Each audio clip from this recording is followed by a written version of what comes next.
Hello, everybody. Welcome.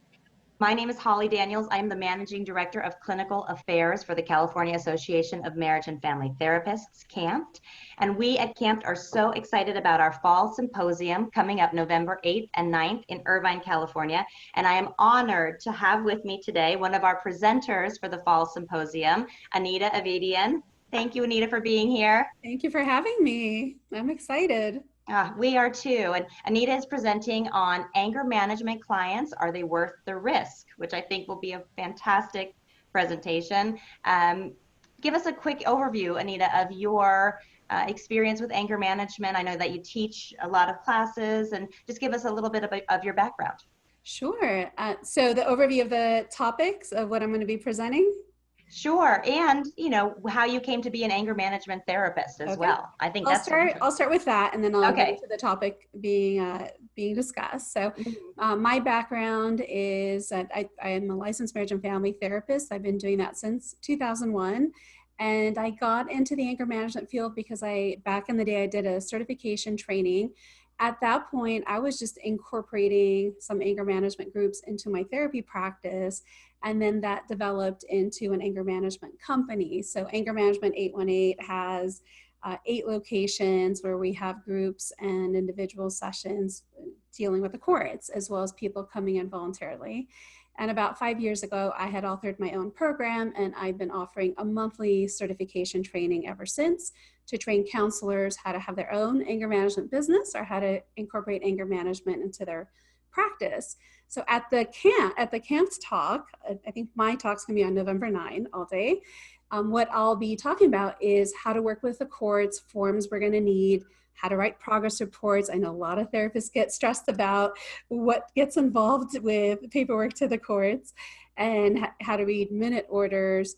And then we'll also obviously talk about what we can do when you have a client and what lesson plans to go through with them. So we're going to cover at least 6 lesson plans to cover when if you have a client who does have a tendency to be aggressive. And we'll also talk about how to do intakes and screen for who would actually benefit from going to an anger management program.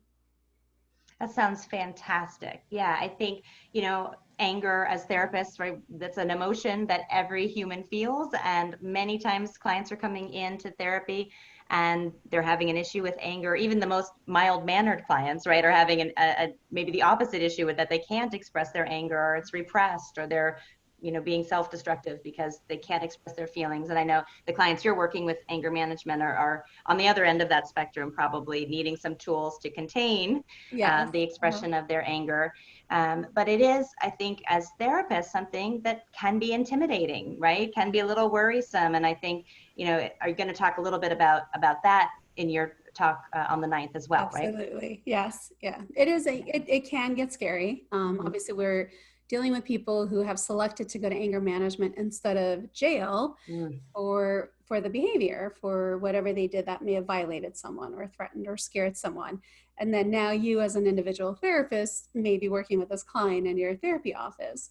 But the reality is we work a lot with angry clients anyway as clinicians. We do a lot of couples work, and of course in relationship work we see a lot of aggression there, yelling or put downs, and so at least in an anger management setting, we are just working with that specific client and teaching them the skills to help them reduce their aggressive behavior and become more patient and understanding, and treat people more kindly. Yeah, that is so great. I think, anger management is one of those genres of therapy and that has like such a wonderful ripple effect, right? Because if somebody is able to contain their anger and relate to people in a more patient kind way, that affects so many people around them too. Yeah. Do you have a great success story? I'd love to hear of a time when you felt like it was really rewarding what you did, that you really saw a change in someone. Yeah, there actually, yeah, there's a lot of people, thankfully, who do benefit, and some unfortunately do not.